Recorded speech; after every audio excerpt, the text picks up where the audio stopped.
Well, hi there, everybody. Welcome back to yet another episode. How many episodes can I do of Boozin with Jude? How many can I do? I suppose that depends on how much I can drink. Sometimes I make drinks I don't really care for, just so that you, my adoring public, can learn how to make something that you might like. But today, I'm going to make a drink that I do like. And since it's an aperitif or aperitivo, it's meant to be drank before dinner, which I have not had yet, to stimulate the appetite. Louise Russell, my Irish friend, this is your lucky day. Louise requested that I do this drink. This drink is called the Aperol Spritz. It's a perfect drink for summer, warm, sunny, anytime from noon to before a meal. It's fabulous. It's refreshing. Something that Americans don't know a whole lot about. It's getting to be more and more popular because it's a bitter. It's a little bit bitter, and if you're not used to bitter, it takes a while to get used to, but I'll give you a little tip or two on that. My dog Max is here bothering the crap out of me, so I might get a little distracted. I don't want to play tug of war with that smelly toy. Okay, so Aperol Spritz, let's talk about it. Why Louise Russell? Why do I love this drink? Two different stories. I loved this drink before I met Louise in Italy, but that will be the second story. Louise and I love this drink because we were in Taormina in Sicily studying Italian together. That's where I met Louise. And as you would guess, in July, I think it was July, it's pretty warm in Sicily. And so our classes were exhausting. Speaking Italian all the time, come on, doesn't anybody speak English here? And so then after our classes, we would, engross ourselves in the culture of Sicily called the beach. We went to the beach several times, and what's the perfect drink for while you're on the Lido, on your bed, the breezes, it's just Aperol Spritz. Why? Well, first of all, the color. So why do I love Aperol Spritz? I got into drinking Aperol Spritz when I lived in England. Why? If you remember my last episode when I talked about getting cocktails in England, they give you a baby's mouthful, not a whole lot. So everybody either drinks, mostly if you go out to pubs, it's not a place to get a cocktail. If you're going out to meet with your friends, if we can ever do that again,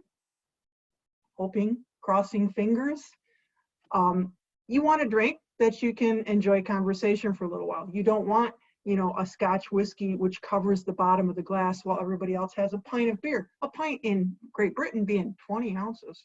20 ounces. Imagine that. So, I quite liked cocktails. I liked wine. I love wine. I love beer. I love beer. Beer might be my favorite drink. I don't know. Yesterday I said it was gin. Today I'm saying it's beer. Really, it's Scotch whiskey. But at the end of the day, you need a drink that kind of, lasts a while. And so beer can be really filling. And before dinner, 2 pints of beer for me, and I'm just like, whoa, I love wine. Mostly red though, and on in the hotter days, a red wine didn't work for me. So Aperol Spritz, it's a big drink. Let's just get right down to brass tacks. It's a big drink. It's not super expensive, and it can hold its own time-wise with a glass of wine or a pint of beer. That's why I started getting the Aperol Spritz. It was something I could afford in England that was big. Most things in England, they're small. Refrigerators, tiny. Bottles of milk, tiny. Cocktails, tiny. But Aperol Spritz, big. So you see here, I have a big old wine glass, and that's a good way to make it. So you're going to make it right in the glass. Let's talk about Aperol. What is it? Judy, that's a pretty color. Yes, it is. Aperol is the younger sister of Campari. Campari is another more red as opposed to orangish. Bitter that is a lovely aperitif, but it's twice as strong. So this is coming in at about 11%. That's why it's a refreshing drink. Again, you won't get toasted off your whatever.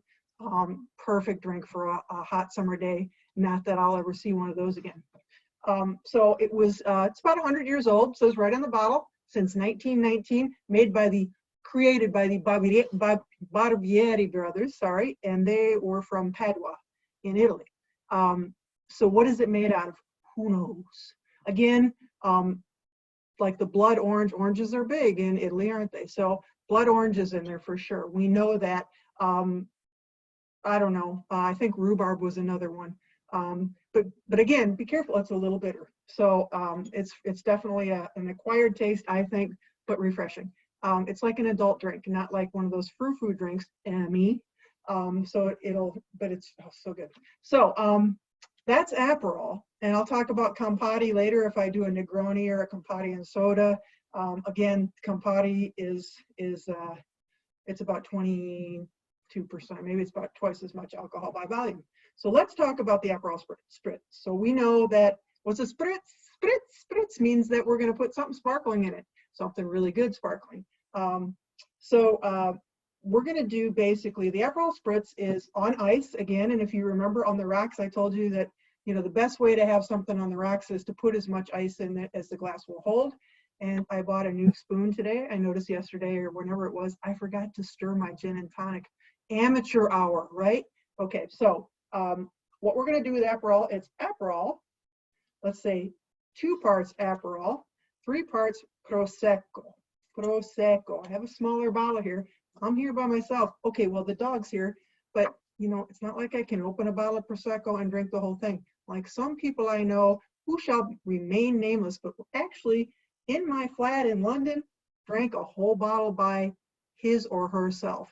Holy mackerel. Even at a light 11%, that's a crap load. So, Judy, what is Prosecco? Is that the same as champagne? No.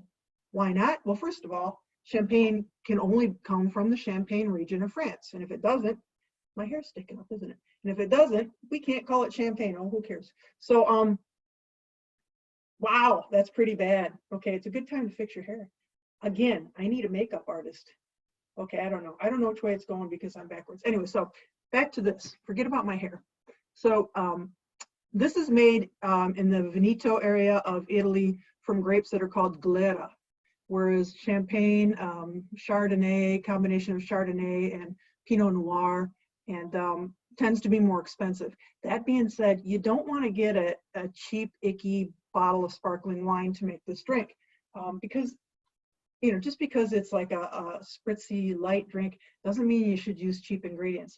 There are Proseccos and there are Proseccos, but it's still a lovely inexpensive drink in the sense that you don't have to spend, $70 or 50 pounds for a bottle of, whatever, Veuve Clicquot or some other champagne. You can use a lovely Prosecco. I'm familiar with Ruffino. I like Ruffino. You can get it on the shelf at Myers, and you got the little bottle here. So here we go. And then you're going to top it with club soda. And in this case, I just got the little bottle because you're basically topping it, maybe 3/4 of an ounce with club soda. Try to get something that doesn't have sodium in it or low sodium. Okay, so first we take our glass. We're going to fill it with ice. Why? Because remember, the glass is cold, the ice doesn't melt. And you don't want to be at the end of this drink and be drinking something that's watery and gross. So I'm reaching over to my magic ice bucket. I think I have just enough ice to say, yep, that's what I would have wanted. Okay, so first things first, Aperol. So let's say 2 ounces of Aperol. I'll probably do 2.5 ounces maybe of Aperol, to be honest with you, but let's see how that looks in the glass. Yeah, we'll stick with 2.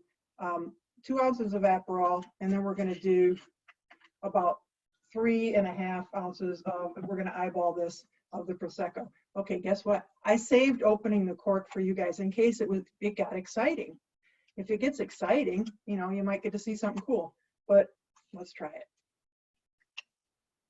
Wouldn't it be cool if it was like flat? Woohoo! Happy New Year! Okay, well, it's May. So we're going to eyeball this.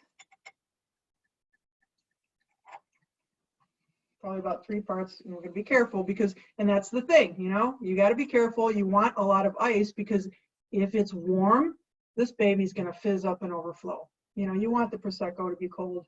So we're going to get it to right about, we're going to let that fizz go down. Sorry, I should show you. Let the fizz go down a little bit. There you go. And then we're going to top it with a little soda water, which did not overflow on me. Just on the top, just a little spritz there. There we go.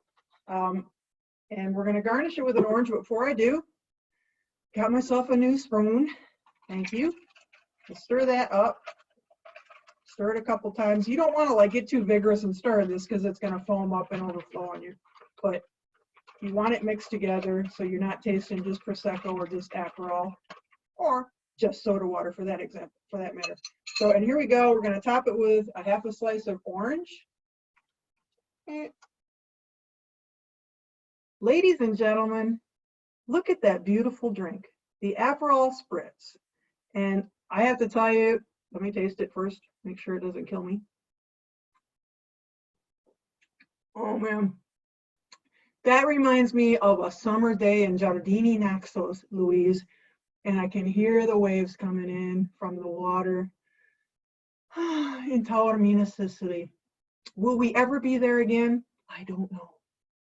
Only God knows. So I'm going to say slante. Did I say that right? That's my Irish. And as always, folks, see you next time. Salute. And stop the recording, but I don't really know how. How do you stop this thing? Bye, everybody.